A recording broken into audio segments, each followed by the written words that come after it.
2 ನಿಮಿಷ ಕ್ಲಿಯರ್ ಆಗಿ ಸೌಂಡ್ ಜಾಸ್ತಿ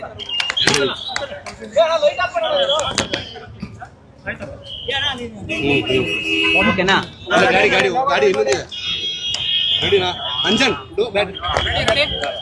ಸರ್ 4 ದಿನ ಆಗಿ ಹೇಗೆ ಸರ್ ಪ್ರಕ್ರಿಯೆಗಳಲ್ಲಿ ಅಂತಿಮವಾಗಿ ನೋಡಿ ಅಂಜನ್ ನಮಗೆಲ್ಲರಿಗೂ ಜನ್ಮ ಕೊಟ್ಟಂತ ನಮ್ಮ ತಾಯಿಯ ಇವತ್ತಿನ ಒಂದು ನಮ್ಮೆಲ್ಲರನ್ನ ಅಗಲಿ ಹೋಗಿರ್ತಕ್ಕಂಥದ್ದು ಏನಿದೆ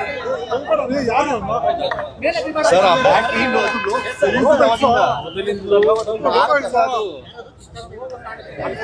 ಅವರ ಒಂದು ಸರಳ ಜೀವನ,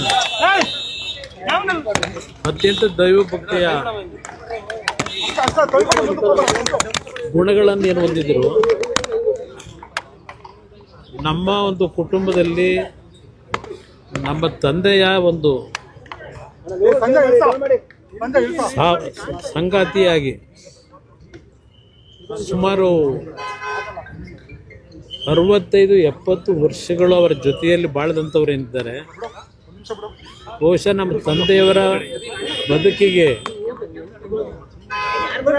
ಅವರ ಜೀವನವನ್ನೇ ತ್ಯಾಗ ಮಾಡಿದರು.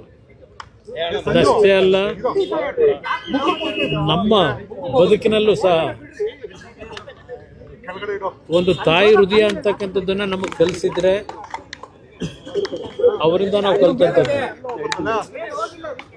ಒಂದು ಸಣ್ಣ ಹಳ್ಳಿಯಲ್ಲಿ ಜನಿಸಿದಂಥ ನಮ್ಮ ತಾಯಿಯು ಸಹ ಲಕ್ಷಾಂತರ ಕುಟುಂಬಗಳ ಬದುಕಿಗೆ ದಾರಿದೀಪವಾಗಿದ್ದಂಥವರು. ಕಳೆದ 1.5 ವರ್ಷದಿಂದ ಆರೋಗ್ಯದ ಸಮಸ್ಯೆಗಳು ಏನು ಪ್ರಾರಂಭ ಆಯ್ತು ಅವರಿಗೆ. ಅವರ ದಿನಕ್ಕೆ 8 ರಿಂದ 10 ಗಂಟೆ ದೇವರ ಕೋಣೆಯಲ್ಲಿ ಬೆಳಗ್ಗೆ 5 ಗಂಟೆಗೆ ಇದ್ದರೆ 3 ಗಂಟೆವರೆಗೂ ಒಂದು ಹನಿ ನೀರನ್ನು ಕುಡಿದೇನೆ ದೇವರ ಸ್ಮರಣೆ ಮಾಡ್ಕೊಂಡಿದ್ದಂಥವ್ರು. ನಾವು ನಮ್ಮ ಒಂದು ರಾಜಕೀಯದ ಬದುಕಿನಲ್ಲಿ ನಾವೇನಾದ್ರು ಅಲ್ಪ ಸ್ವಲ್ಪ ಒಳ್ಳೆ ಬುದ್ಧಿ ಕಲ್ತಿದ್ರೆ ನಾವುಗಳು, ಅವರು ಕಲಿಸಿದಂಥ ಬುದ್ಧಿ ಕಳೆದ 4 ದಿನಗಳಿಂದ 4 ದಿನ ಅಷ್ಟೇ ಅಲ್ಲ, ಕಳೆದ 1 ವರ್ಷದಿಂದ ಅವರು ಪ್ರತಿನಿತ್ಯ ಪಡ್ತಾ ಇದ್ದಂಥ ಯಾತನೆಯನ್ನು ನಾವು ನೋಡ್ತಾ ಇದ್ವಿ. ಎಷ್ಟೇ ನಾವು ಬಿಡು ಇಲ್ಲದೆ ಕಾರ್ಯಕ್ರಮಗಳಲ್ಲಿ ಭಾಗವಹಿಸ್ತಾ ಇದ್ರು, ಎಲ್ಲೇ ಇದ್ರು ಅವರ ಸ್ಮರಣೆಯಲ್ಲೇ ನಾವು ಇರ್ತಾ ಇದ್ವು. ಸಮಯ ಸಿಕ್ತಾಗಲೆಲ್ಲ ಹೋಗಿ ಮಾತನಾಡ್ಲಿಕ್ಕೆ ಹೋದ್ರೆ, ಇಲ್ಲ ಅವರನ್ನ ಮಾತನಾಡಿಸ್ಲಿಕ್ಕೆ ಹೋದ್ರೆ ಊಟ ಮಾಡಿದ್ದೀರಾ ಅಂತಕ್ಕಂಥದ್ದು ಒಂದೇ ಅವ್ರ ಬಾಯಿನಲ್ಲಿ ಬರ್ತಾ ಇದ್ದು. ಕಳೆದ 1 ವರ್ಷದಿಂದ ಅವ್ರನ್ನ ನೋಡ್ಲಿಕ್ಕೆ ಬರ್ತಕ್ಕಂಥವ್ರ ಬಗ್ಗೆ 4 ದಿನಗಳ ಹಿಂದೆ ಸಮಸ್ಯೆಗಳೇನು ಪ್ರಾರಂಭ ಆಯಿತು, ಅದು ಕೋವಿಡ್ನ ಪೀರಿಯಡ್ನಲ್ಲಿ 2 ಬಾರಿ ಅವರಿಗೆ ಕೋವಿಡ್ ಅಟ್ಯಾಕ್ ಆದ ನಂತರ ಅವರ ಆರೋಗ್ಯ ಕ್ಷೀಣಿಸ್ತಕ್ಕಂಥದ್ದಕ್ಕೇನು ಪ್ರಾರಂಭ ಆಯಿತು. ಆ ಲಂಗ್ ಮೇಲೆ ಆದಂಥ ಒಂದು ಸಮಸ್ಯೆಯಿಂದ, ರೆಸ್ಪಿರೇಟರಿ ಸಿಸ್ಟಮ್ನ ಸಮಸ್ಯೆಯಿಂದ ಸ್ವಲ್ಪ ಗಂಭೀರವಾದಂಥ ಪರಿಸ್ಥಿತಿಯಲ್ಲಿ 4 ದಿನಗಳ ಹಿಂದೆ ಬಂದಂಥದ್ದೇನಿದೆ,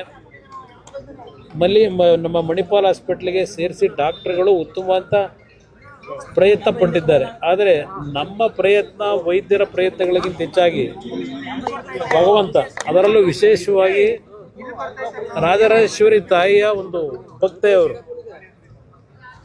ಪ್ರತಿ ಶುಕ್ರವಾರ ರಾಜರಾಜೇಶ್ವರಿ ದೇವಸ್ಥಾನಕ್ಕೆ ಕಳೆದ ಒಂದು 35-40 ವರ್ಷಗಳಿಂದ ಹೋಗ್ತಾ ಇದ್ದಂಥವ್ರು ಪ್ರತಿ ಶುಕ್ರವಾರ. ಆ ತಾಯಿಯಿಂದಲೇ ಒಂದು ಬಾರಿ ಅವರಿಗೆ ಆಸಿಡ್ನ ಒಂದು ಅಟ್ಯಾಕ್ ಆದಂಥ ಸಂದರ್ಭದಲ್ಲೂ ಉಳಿದಂಥದ್ದವರು. ಅವತ್ತೇ ಅವರು ಹೋಗಬೇಕಾದಂಥ ಒಂದು ಪರಿಸ್ಥಿತಿ ಇತ್ತು. ಭಗವಂತ ಉಳಿಸಿದ್ದ. ಭಗವಂತನಿಗೆ ಬಹುಶಃ ಅವರ ಬದುಕು ಈಗ ಸಾಕು ಅಂತಕ್ಕಂಥ ಒಂದು ತೀರ್ಮಾನಕ್ಕೆ ಬಂದು ಅವ್ರನ್ನ ಕರ್ಕೊಂಡಿದ್ದಾನೆ ಅನ್ನೋದು ನನ್ನ ಅಭಿಪ್ರಾಯ. ಇವತ್ತು ಅವರನ್ನು ಮನೆಗೆ ಅವರು ಏನು ನಮ್ಮನ್ನು ಅಗಲಿದ್ದಾರೆ. ಪದ್ಮನಾಭನಗರದ ಮನೆಯಲ್ಲಿ ಇವತ್ತೇನು ಅವರ ಅಂತಿಮ ಒಂದು ಕಾರ್ಯಗಳನ್ನು ಮಾಡಬೇಕು. ಆದ ನಂತರ ಅವರ ಒಂದು ಲಕ್ಷಾಂತರ ಕುಟುಂಬದ ಸದಸ್ಯರುಗಳು ಅವರಿಂದ ಏನು ಜೀವನ ಕಂಡಿದ್ದಾರೆ, ಅವರುಗಳು ಸಹ ನೋಡ್ಲಿಕ್ಕೆ ಬರ್ತಕ್ಕಂಥವರಿಗೆ ಒಂದು ಅವಕಾಶ ಕಲ್ಪಿಸ್ತಕ್ಕಂಥದ್ದು ನಮ್ಮ ಕರ್ತವ್ಯ ಇದೆ. ಬಹುಶಃ ನಾಳೆ 11 ಗಂಟೆ ಮೇಲೆ ಅವರು ಜನ್ಮ ಕೊಟ್ಟಂಥ ಸ್ಥಳ ಹಾಸನ ಜಿಲ್ಲೆ, ನಮ್ಮ ತಂದೆಗೆ ಜನ್ಮ ಕೊಟ್ಟಂಥ ಸ್ಥಳ. ಅಲ್ಲಿಗೆ ಅವರನ್ನು ಶರೀರವನ್ನು ತೆಗೆದುಕೊಂಡು ಹೋಗ್ತಕ್ಕಂಥದ್ದಕ್ಕೂ ತೀರ್ಮಾನ ಆಗಿದೆ. ಮನೆಗೆ ಹೋದ ನಂತರ ಮುಂದಿನ ಕಾರ್ಯಗಳೇನು ಅಂತಕ್ಕಂಥದ್ದು ತೀರ್ಮಾನಗಳನ್ನು ಎಲ್ಲ ಸೇರಿ ಮಾಡಬೇಕು ಅಂತ ಇದ್ದೇವೆ. ಅದ್ರ ಜೊತೆಗೆ ಎಲ್ಲರ ಅಭಿಪ್ರಾಯ ಹೊಂದಿದೆ. ಅವರ ಹುಟ್ಟಿರ್ತಕ್ಕಂಥ ಹುಟ್ಟೂರಿನಲ್ಲೇ ಕಾರ್ಯಕ್ರಮ, ಇದು ಅಂತಿಮ ಸಂಸ್ಕಾರಗಳಾಗಬೇಕು ಅಂತಕ್ಕಂಥದ್ದು ಒಂದು ಭಾಗ ತೀರ್ಮಾನ ಇದೆ. ಬಹುಶಃ ಮನೆಯಲ್ಲಿ ಎಲ್ಲರ ತೀರ್ಮಾನ ಚರ್ಚೆ ಮಾಡಿದ ನಂತರ ರಂಗನಾಥ ಸ್ವಾಮಿ ದೇವಸ್ಥಾನ ಇದೆ, ಮಾವಿನಕೆರೆ ಒಂದು ಪವಿತ್ರವಾದಂಥ ದೇವಸ್ಥಾನ. ದೇವಸ್ಥಾನದ ಅಡಿಯಲ್ಲಿ ಒಂದು ಸನ್ನಿಧಾನದಲ್ಲಿ ಅಂತಿಮವಾದಂಥ ಕ್ರಿಯೆಗಳನ್ನು ಮಾಡ್ತಕ್ಕಂಥದ್ದು ಒಂದು ಚರ್ಚೆ ಇದೆ. ಆ ಒಂದು ನಿಟ್ಟಿನಲ್ಲಿ ಮನೆಗೆ ಹೋದ ನಂತರ ತೀರ್ಮಾನ ಮಾಡ್ತೀವಿ. ಸಾರ್ವಜನಿಕ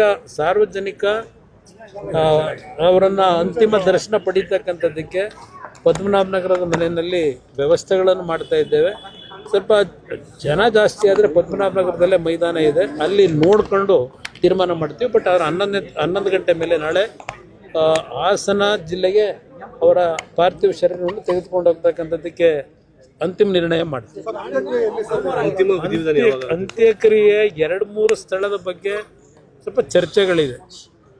ಅಂತಿಮವಾಗಿ ನಾವು 4 ಜನ ನಮಗೇನು ಜನ್ಮ ಕೊಟ್ಟಿದ್ದಾರೆ, ನನ್ನ ತಾಯಿ, 2 ತಂಗಿಯರಿದ್ದಾರೆ, ಅವರೆಲ್ಲರ ಜೊತೆ ಕೂತು ಚರ್ಚೆ ಮಾಡಿ ಬಹುಶಃ ನನ್ನ ಒಂದು ವೈಯಕ್ತಿಕವಾದಂಥ ಅಭಿಪ್ರಾಯ, ಅವರನ್ನು ಬೆಳೆಸಿದಂಥದ್ದು ಯಾವೊಂದು ಹರದನಹಳ್ಳಿ ಗ್ರಾಮದಲ್ಲಿ ಹುಟ್ಟಿದ್ರು, ಅಲ್ಲೇ ಅವರ ಅಂತಿಮ ಅಂತ ನಮ್ಮ ತಾಯಿ ಹುಟ್ಟಿದ್ದು ಪಕ್ಕದ ಮುತ್ತಿಗೆರಹಳ್ಳಿ ಅಂತ ಹೇಳಿ, ಅವರು ಪಾಠ ಕಲ್ತಿದ್ದು, ಶಾಲೆಗಳಿಗೆ ಹೋಗಿದ್ದು ಹಳೆಕೋಟೆ ಅಂತಕ್ಕಂಥ ಮಾವಿನಕೆರೆಯ ರಂಗನಾಥ ಸ್ವಾಮಿ ದೇವಸ್ಥಾನ ಏನಿದೆ ಆ ತಪ್ಪಲಿನಲ್ಲಿರ್ತಕ್ಕಂಥ ಸ್ಥಳದಲ್ಲಿ ಆ ರಂಗನಾಥ ಸ್ವಾಮಿಯ ಸನ್ನಿಧಾನದಲ್ಲೇ ಆ ರಂಗನಾಥ ಸ್ವಾಮಿಯ ಅವರು ಏನು ನಂಬಿಕೆ ಇಟ್ಕೊಂಡಿದ್ರು, ನಮ್ಮ ತಂದೆ ನಮ್ಮ ತಾಯಿ ಇಬ್ಬರು, ಆ ದೇವರ ಸನ್ನಿಧಾನದಲ್ಲೇ ಮತ್ತು ನಮ್ಮ ಹುಟ್ಟೂರು ಶಿವನ ದೇವಸ್ಥಾನ ಏನಿದೆ ಆ ಶಿವನನ್ನು ನಂಬಿ ಬಂದಂಥವ್ರು, ಆ ಒಂದು ಪರಿಸರದಲ್ಲೇ ಆ ಒಂದು ಎಲ್ಲ ರೀತಿಯ ಅಂತ್ಯಕ್ರಿಯೆ ಕಾರ್ಯಗಳಾಗಬೇಕು ಅಂತಕ್ಕಂಥದ್ದು ನಮ್ಮ ಒಂದು ಚರ್ಚೆ ಇದೆ.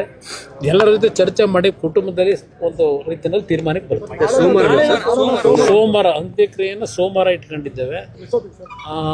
ಸೋಮವಾರ ಸಮಯ ಇನ್ನೂ ನಿಗದಿ ಆಗಿಲ್ಲ. ಆದರೆ ಹಾಸನಕ್ಕೆ ಹೋದ ನಂತರ ಬಹುಶಃ ಹಾಸನದ ಜನತೆ ಅವ್ರ ಬಗ್ಗೆ ಅಭಿಮಾನ ಇಟ್ಟಿರ್ತಕ್ಕಂಥವ್ರು ಸಂಬಂಧಿಕರು ಜಾಸ್ತಿ ಇದ್ದಾರೆ. ಅವರೆಲ್ಲರಿಗೂ ಅಲ್ಲೂ ಸಹ ಅಂತಿಮ ದರ್ಶನಕ್ಕೆ ಅವಕಾಶ ಕಲ್ಪಿಸಬೇಕು. ಅದೆಲ್ಲ ಅಲ್ಲಿಯ ಪರಿಸ್ಥಿತಿಗಳನ್ನು ನೋಡಿ ತೀರ್ಮಾನ ಸೋಮವಾರ ಎಷ್ಟು ಗಂಟೆಗೆ ತೀರ್ಮಾನ ಮಾಡ್ತೀವಿ. Thank you sir.